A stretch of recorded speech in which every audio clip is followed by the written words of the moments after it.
வந்த விகார குணங்கள் பரிந்தே மறிந்திடுமாகாதே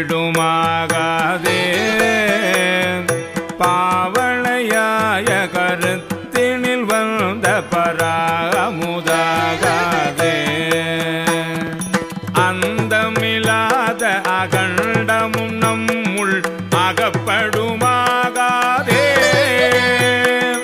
ஆதி முதல் பரமாய பரஞ்சுடர் அண்ணுவதாகாதே